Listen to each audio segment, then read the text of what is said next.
कांग्रेस नेता प्रेम कौशल ने भाजपा द्वारा मुख्यमंत्री व सरकार पर की जा रही बयानबाजी को लेकर सवाल उठाए व भाजपा नेताओं पर जमकर निशाना साधा। शिमला में आयोजित पत्रकार वार्ता के दौरान प्रेम कौशल ने कहा कि प्रदेश में कांग्रेस की सरकार बनते ही भाजपा कांग्रेस सरकार के खिलाफ षड्यंत्र रच रही है, चाहे झूठे आरोप हो या फिर सरकार को गिराने का प्रयास। उन्होंने कहा कि भाजपा ने 2 वर्ष विपक्ष में रहकर सरकार को कमजोर करने का काम ही किया है। प्रेम कौशल ने कहा कि प्रदेश सरकार को कमजोर करने के प्रयास में असफल होने पर भाजपा नेता बौखला गए हैं और अनाप शनाप बयानबाजी कर रहे हैं।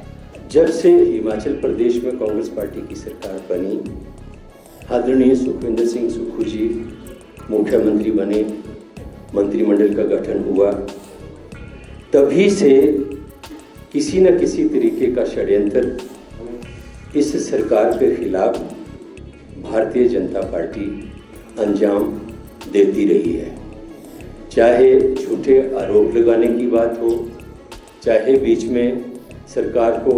टॉपल करने का प्रयास हुआ, और भारतीय जनता पार्टी की लीडरशिप जो हिमाचल प्रदेश की है वो शायद इस बात को लेकर आश्वस्त थी कि हम मुख्यमंत्री सुखविंदर सिंह सुक्खू के नेतृत्व वाली जो सरकार हिमाचल प्रदेश में है उसको गिराने में सफल हो जाएंगे, कामयाब हो जाएंगे। लेकिन अपने उस अटेम्प्ट में असफल होने के उपरांत भारतीय जनता पार्टी की जो तमाम लीडरशिप है वो फ्रस्ट्रेशन में है, और उस फ्रस्ट्रेशन के चलते अब जो उपचुनाव हुए, उपचुनावों में भी जो नतीजे आए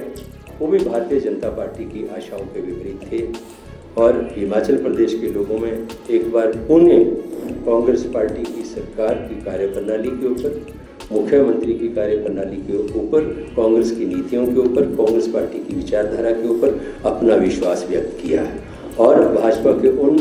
षड्यंत्र करने वाले नेताओं को मुंह की खानी पड़ी, जिसमें मैं समझता हूं कि उन षड्यंत्रकारियों के सरदार के रूप में जो है वो हर्ष महाजन जी हिमाचल प्रदेश की राजनीति में सक्रिय रहे हैं, वो भी जो है वो अपने मंसूबों में कामयाब नहीं हुए। इसलिए भारतीय जनता पार्टी के दूसरे तमाम नेताओं के साथ मिलकर वो किसी न किसी प्रकार से सरकार के खिलाफ षड्यंत्र करने का जो है वो प्रयास करते रहते हैं। ये जो वर्तमान में मैं चर्चा भी नहीं करना चाहता, लेकिन क्योंकि ये मसला आज प्रदेश में और दुर्भाग्यवश जो देश के मीडिया है उसमें भी चर्चा में है, तो उसकी बात करनी पड़ेगी। समोसा शब्द आज कहते ही जो है वो एक अजीब सी जो है वो एक राजनीति हिमाचल प्रदेश के अंदर हुई, और ये जो प्रकरण है मैं समझता हूँ कि हिमाचल प्रदेश के इतिहास में जो अब तक राजनीति हुई है उसका सबसे दुखद और निम्न स्तरीय पहलू जो है वो मुकाम जो है उस पर हिमाचल प्रदेश की राजनीति को भारतीय जनता पार्टी के नेताओं ने लाकर खड़ा कर दिया है। उन्होंने हर्ष महाजन पर निशाना साधते हुए कहा कि उन्होंने सरकार को गिराने की बहुत कोशिश की, लेकिन वो अपने मंसूबों में कामयाब नहीं हुए और अब भाजपा नेताओं के साथ मिलकर मुख्यमंत्री के खिलाफ बयानबाजी कर रहे हैं। प्रेम कौशल ने बताया कि दूसरे राज्यों में चुनाव के दौरान Bhajpa toilet tax, luggage tax, salary व अन्य कई मुद्दे जो असल में है ही नहीं, उन्हें उजागर करने का काम कर रही है। देखिए कितना झूठ लगातार भारतीय जनता पार्टी जो है सरकार के खिलाफ बोल रही है। पिछले 2-3 जो नोटिफिकेशन गवर्नमेंट के आए हैं, चाहे वो टॉयलेट टैक्स को लेकर प्रचार हुआ, जब जब दूसरे राज्यों में कोई चुनाव होता है तब तब भारतीय जनता पार्टी के लोग इस तरह के इश्यूज क्रिएट करने की कोशिश करते हैं जो मुद्दे हैं ही नहीं, जो वास्तव में बातें हैं ही नहीं। अब हरियाणा के चुनाव थे तो हिमाचल प्रदेश में जो सैलरी है उसको लेके दिवालिया हो गई, टॉयलेट टैक्स की बात कर दी। आप लोग भी इसी समाज में रहते हैं, आप लोग भी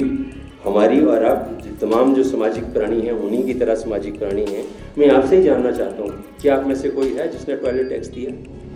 उसके बाद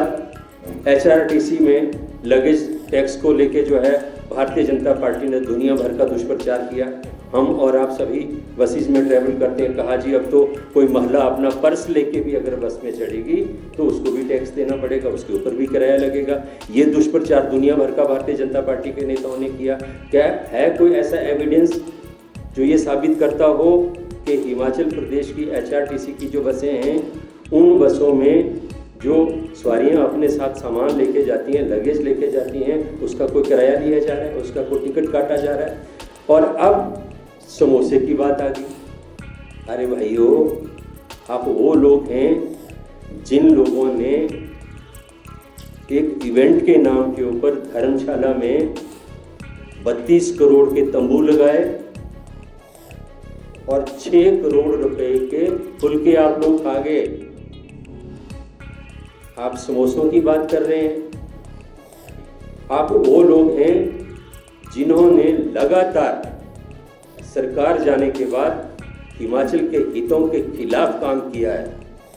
आज दुर्भाग्यपूर्ण पहलू यह है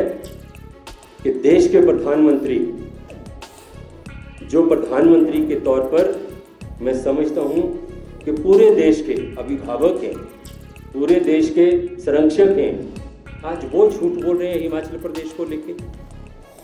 चुनाव प्रचार के दौरान, चाहे हरियाणा का चुनाव था, चाहे महाराष्ट्र झारखंड का चुनाव है। उन्होंने कहा कि भाजपा के नेताओं को कांग्रेस सरकार के समय में समोसे तो नजर आ रहे हैं, लेकिन पिछली भाजपा सरकार के समय में जो 6 करोड़ के फुलके खा गए वो नजर नहीं आए। उन्होंने भाजपा नेताओं, विशेषकर जयराम ठाकुर से सवाल किया कि जब केंद्रीय ऊर्जा मंत्री हिमाचल के दौरे पर आए थे तो क्या उन्होंने केंद्रीय मंत्री से हिमाचल के हितों को लेकर कोई बात की या नहीं।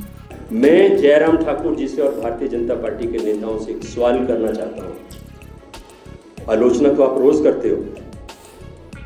मुख्यमंत्री के ऊपर निशाना और सरकार को तो रोज टारगेट करने का आप काम करते हैं, लेकिन आप ही की केंद्र सरकार के पावर मिनिस्टर हिमाचल प्रदेश के दौरे के ऊपर आए थे। क्या आपने पावर मिनिस्टर के साथ मिलकर शानन प्रोजेक्ट हिमाचल प्रदेश को हैंडओवर करने का मुद्दा उनके समक्ष उठाया, या हाइड्रो पावर प्रोजेक्ट्स जो हिमाचल के हितों को ताक पर रखकर आपने दिए हैं अपने शासनकाल में, उनके लिए जो लड़ाई माननीय मुख्यमंत्री कर रहे हैं, जिससे हिमाचल प्रदेश की आर्थिकी को मजबूत आधार मिल सकता है, अगर उन मुद्दों पर सफलता मिलती है, तो क्या उन मुद्दों के ऊपर आपने उनके साथ कोई प्रतिनिधिमंडल भारतीय जनता पार्टी का मिला? तो क्या आपका ये दायित्व नहीं बनता कि आज आपकी सरकार केंद्र में है और अगर हिमाचल प्रदेश की कोई मुश्किलें हैं, हिमाचल प्रदेश की कोई दिक्कतें हैं, तो उन दिक्कतों को लेकर आप अपनी केंद्र सरकार के साथ जाके बात करें, उनसे उन दिक्कतों का समाधान करने का आप निवेदन करें, उन मुद्दों को आप उठाएं। उन मुद्दों के ऊपर भारतीय जनता पार्टी के नेता कभी चर्चा नहीं करते। हिमाचल न्यूज़ 24/7 के लिए शिमला से सपना शर्मा के साथ हरदेव कुमार की रिपोर्ट। आप देख रहे हैं हिमाचल न्यूज़ 24।